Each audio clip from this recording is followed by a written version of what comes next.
उत्तराखंड के पिथौरागढ़ जिले की रहने वाली एक फैमिली 18 सितंबर 2024 को पिथौरागढ़ से सोनप्रयाग पहुंचती है बाबा केदारनाथ के दर्शन करने के लिए।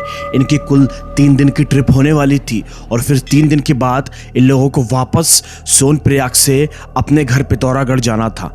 लेकिन इनको इस चीज़ के बारे में बिल्कुल भी भनक नहीं थी कि इस उत्तराखंड के पहाड़ी वाले रास्ते को दिन में क्रॉस करना ही एकदम सही माना जाता है। कई सारे लोगों ने रोकने की बहुत कोशिश करी कि रात में इस रास्ते को क्रॉस मत करो, लेकिन किसी की भी लोगों ने बात नहीं मानी और ये रात को ही उस रास्ते को क्रॉस करते हैं। और रात में क्रॉस करने के चक्कर में इनके साथ में एक ऐसी दर्दनाक घटना घटित होती है जिस घटना के घटने के बाद में इनका जिंदा लौट पाना लगभग नामुमकिन सा हो चला था। और आप भी उत्तराखंड या किसी पहाड़ी इलाके में रात के वक्त पर ट्रैवल करते हो तो थोड़ा सावधान रहिएगा और उस वीडियो को एंड तक जरूर देखिएगा।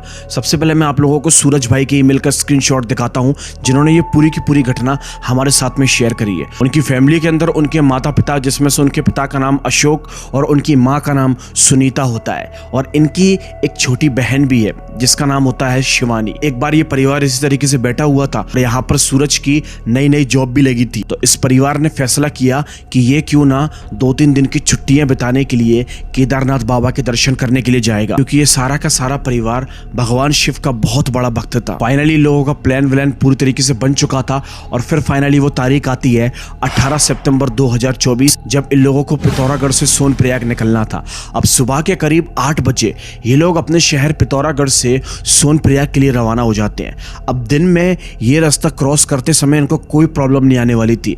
ये जैसे सुबह के 8 बजे सोनप्रयाग के लिए निकले तो लगभग शाम के 7 बजे तक ये लोग सोनप्रयाग अच्छी तरीके से पहुंच गए थे, कोई दिक्कत वाली बात ही नहीं थी।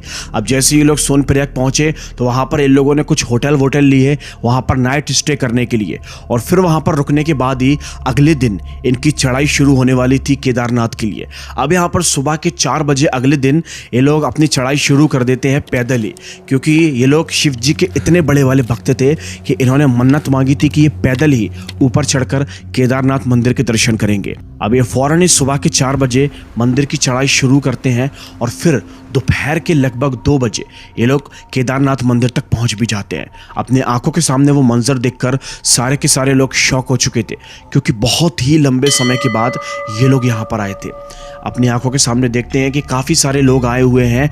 मंदिर के अंदर एक अलग सा ही बहुत ही प्यारा सा लोगों को सुकून मिल रहा था। खैर जैसे जैसे करके ये लोग वो दिन वहीं पर ही बिताते हैं और 20 तारीख भी वहीं पर बिताते हैं। फिर 21 तारीख को सुबह के लगभग 8 बजे ये लोग केदारनाथ से उतरना शुरू कर देते हैं, लेकिन इस बार ये पैदल नहीं उतरने वाले थे। ये लोग खच्चर की सहायता से नीचे की ओर को उतरते हैं। अब ये लोग सोनप्रयाग पहुंच जाते हैं। कुछ टाइम ये लोग सोनप्रयाग में ही स्पेंड करते हैं, अपने अच्छे तरीके से पल बिताते हैं। फैमिली ट्रिप होने वाली थी लाइक ये। अब यहाँ पर जो सूरज था उसके पास में उसके बॉस का कॉल आता है कि कल उसे कैसे भी करके एक अर्जेंट मीटिंग को अटेंड करना है। इसीलिए यहाँ पर जो सूरज था वो अपने माता पिता से बोलता है कि हमको आज ही अभी ही हमें अपने घर के लिए पिथौरागढ़ निकलना होगा। लेकिन उसके जो माता पिता थे वो उसके इस फैसले से बिल्कुल भी खुश नहीं थे। वो लोग सूरज से बोलते हैं कि हम रात के वक्त पर इस रास्ते को क्रॉस नहीं कर सकते, क्योंकि रात के वक्त पर इन पहाड़ों के अंदर कुछ ऐसी काली शक्तियां आती हैं जिसकी कल्पना शायद कभी किसी ने नहीं की होगी। अब यहाँ पर सूरज ने अपनी मजबूरी का बहाना बनाया और बोला कि मैंने अपनी जॉब नई ज्वाइन की है, अगर मैं कल सुबह मीटिंग में नहीं पहुँचा तो बहुत प्रॉब्लम हो जाएगी, मेरे रिकॉर्ड ख़राब होंगे और हो सकता है कि मुझे जॉब से भी निकाल दिए जाए। इसीलिए यहाँ पर उसके जो माता पिता थे वो उसकी बात को उनको मानना पड़ता है। लेकिन वो बार बार एक ही बात बोल रहे थे कि बेटा रात को यहाँ से क्रॉस करना बिल्कुल भी अच्छी बात नहीं है। लेकिन अब वो क्या कर सकते थे, सूरज की कुछ मजबूरी ऐसी फंस चुकी थी। खैर सारी तैयारियां करने के बाद में, पैकिंग वगैरह करने के बाद में ये लोग फाइनली अब यहाँ पर शाम के करीब 4 बजे सोनप्रयाग से पिथौरागढ़ के लिए रवाना हो जाते हैं। अब जैसे ये सोनप्रयाग क्रॉस करने वाले थे कि तभी चेक पोस्ट पर इनको कुछ पुलिस वालों ने रोका और इनकी गाड़ी की जाँच वगैरह की और फिर ये लोग आगे की ओर को क्रॉस करे। अभी जैसे ही आगे क्रॉस करे तो लगभग 2 घंटे का सफ़र करने के बाद ये लोग पहुँचते हैं रुद्रप्रयाग। जैसे ही पहुँचते हैं और फिर ये लोग वहाँ से क्रॉस करते हैं तो वहाँ पर भी चेक पोस्ट पर इनको रोका जाता है। चेक पोस्ट पर पुलिस वाले इनको वार्निंग देते हैं और इनसे बोलते हैं कि आगे रात के वक्त पर पहाड़ी का इलाका शुरू होने वाला है और रात के वक्त पर उस रास्ते को क्रॉस करना बिल्कुल भी अच्छा नहीं माना जाता है। तो क्यों ना तुम किसी शहर में रुक जाओ या रुद्रप्रयाग में ही रुक जाओ, सुबह होते ही इस सफर को अपने करना। ये लोग अपनी मजबूरी का एकदम बहाना बना देते हैं और बोलते हैं कि हमारा आज ही निकलना बहुत ज़रूरी है, क्योंकि वो ऐसे ऐसे बता देता है कि मेरी इस तरीके से अगर मैं नहीं गया तो मेरी जॉब छूट जाएगी। ये लोग पुलिस वालों से झूठ बोल देते हैं और एक बहुत बड़ी मजबूरी लेकर पुलिस वालों के सामने आ जाते हैं। फिर बाद में जो पुलिस वाले थे वो इनको क्रॉस करने देते हैं। अब फिर जैसे तैसे करके माथा पच्ची करके ये लोग उस चेक पोस्ट को भी क्रॉस कर लेते हैं और फिर ये लोग रुद्रप्रयाग से आगे की ओर को बढ़ने की कोशिश करते हैं। गाइस, अभी इन लोगों को इस चीज़ के बारे में बिल्कुल भी आइडिया नहीं था कि ये लोग अपनी लाइफ के अंदर शायद से सबसे बड़ी गलती कर रहे हैं, क्योंकि अभी आगे इनके साथ में जो कुछ भी होने वाला था उसे सुनने के बाद में आपकी रूह तक कांप जाएगी। अभी लोगों का सफ़र कुछ घंटों का बिल्कुल अच्छे तरीके से चलता है और फिर ये लोग रात के करीब 11 बजे तक उत्तराखंड के एक छोटे से टाउन, एक छोटे से विलेज बागेश्वर में पहुंच जाते हैं।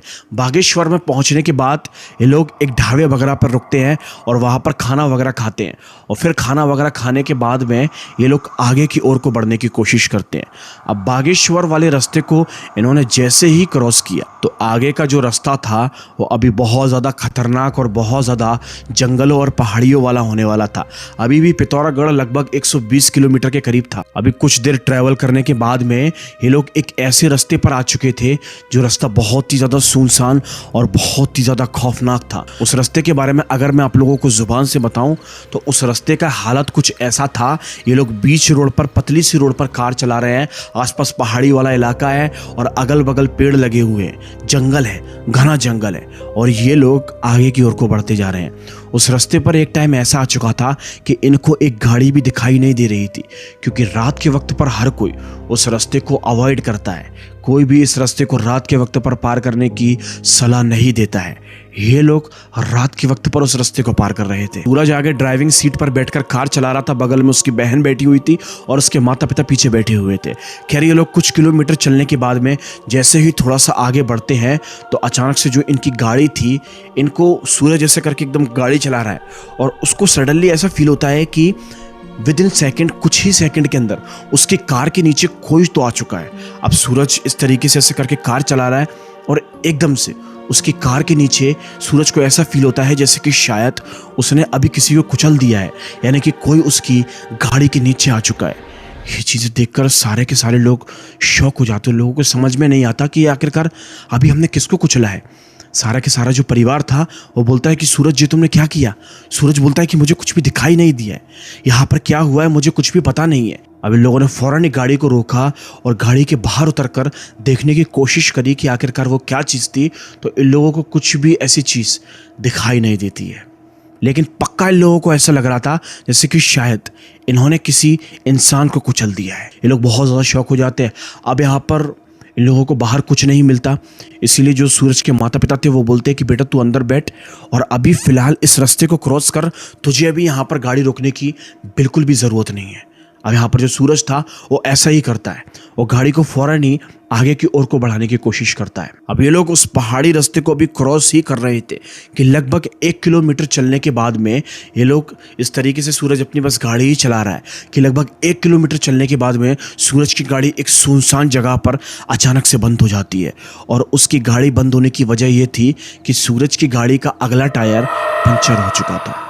अब यहाँ पर सारे के सारे जो परिवार वाले थे वो बहुत ज़्यादा डर चुके थे, क्योंकि इतने सुनसान जगह पर फील करके देखो आप लोग, आसपास जंगल, एक घना अंधेरा पहाड़ी वाला रास्ता जहाँ पर कोई भी दिखाई नहीं दे रहा है और ये लोग उस जगह पर अकेले फंस चुके थे। अब यहाँ पर ये जो सूरज था वो अपने माता पिता से बोलता है कि आप एक काम करिए, जल्दी जल्दी गाड़ी से बाहर निकलिए, मेरे पास में एक स्टेफनी है जिससे मैं अपने टायर को चेंज कर देता हूँ। अब ये लोग फौरन ही गाड़ी के अंदर से बाहर निकलते हैं, उसके माता पिता, और सूरज भी बाहर निकलता है। इसके परिवार वाले जैसे ही बाहर निकले तो सूरज यहाँ पर अपनी गाड़ी का पीछे वाला गेट खोलकर वहाँ से स्टेफनी निकालता है और जिसके बाद में उसको अब अपना अगला टायर कैसे भी करके चेंज करना था। अब यहाँ पर सूरज की माँ और उसकी बहन फ्लैश लाइट जलाकर सूरज को दिखाने की कोशिश करती है, लेकिन सूरज के जो पिता थे वो उस जंगल की तरफ को देख रहे थे।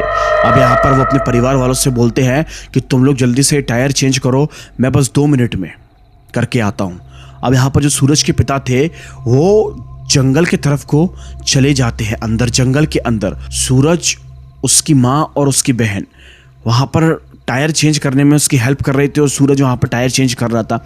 और कुछ ही देर के बाद में टायर अच्छे तरीके से चेंज हो जाता है। अब यहाँ पर जो सूरज था वो बोलता है कि सब कुछ हो चुका है, चलो सब लोग गाड़ी के अंदर जाकर बैठो। सूरज इस तरीके से बोलता है, लेकिन सारे परिवार वाले एक बात को नोटिस करते हैं कि इनके जो पिता थे वो 2 मिनट का बोलकर जंगल के अंदर गए थे। अभी वो जंगल के अंदर से आए नहीं है। ये लोग गाड़ी के अंदर देखते हैं तो उन्हें कोई दिखाई नहीं देता है। अभी ये लोग बहुत ज़्यादा शॉक हो जाते हैं कि इनके पिता आखिरकार अभी कहाँ चले गए और इतनी देर हो गई अभी तक लौट कर क्यों नहीं आया। अभी ये लोग बहुत ज़्यादा डर चुके थे।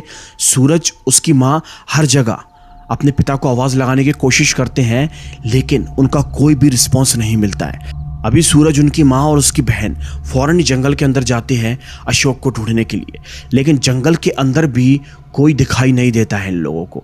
ये लोग कुछ वक्त वहाँ पर अशोक को ढूंढने की कोशिश करते हैं, लेकिन अशोक वहाँ पर इन लोगों को बिल्कुल भी नहीं मिलते। और फिर ये लोग वापस गाड़ी के अंदर आते हैं तो ये देखकर दंग रह जाते हैं। ये देखते हैं कि ये जैसी गाड़ी के पास पहुँचे तो जो अशोक था वो गाड़ी की पिछली सीट पर बैठा हुआ था। सूरज ने पूछने की कोशिश करी कि पापा आप कब आए, हम लोग आपको कितने समय से ढूंढ रहे हैं। लेकिन जो अशोक था वो बोलता है कि मैं बस थोड़ी ही देर पहले आया हूँ। दोस्तों, जो अशोक का बिहेवियर था वो अभी टोटली चेंज हो चुका था। मतलब कि पहले जो वो बिहेव कर रहा था अभी बिल्कुल भी वैसा नहीं था। ये लोग इस चीज़ को एकदम नॉर्मल जैसे लेते हैं। थोड़ा सा अजीब सा तो लगता है कि हम इतनी देर से ढूंढ रहे थे, ये अभी हमको दिखाई नहीं दे रहे थे, और फिर एकदम ये कैसे आ गए। खैर, ये लोग इस बात को इग्नोर करते हैं और फिर अपनी गाड़ी चलाकर आगे की ओर को बढ़ने की कोशिश करते हैं।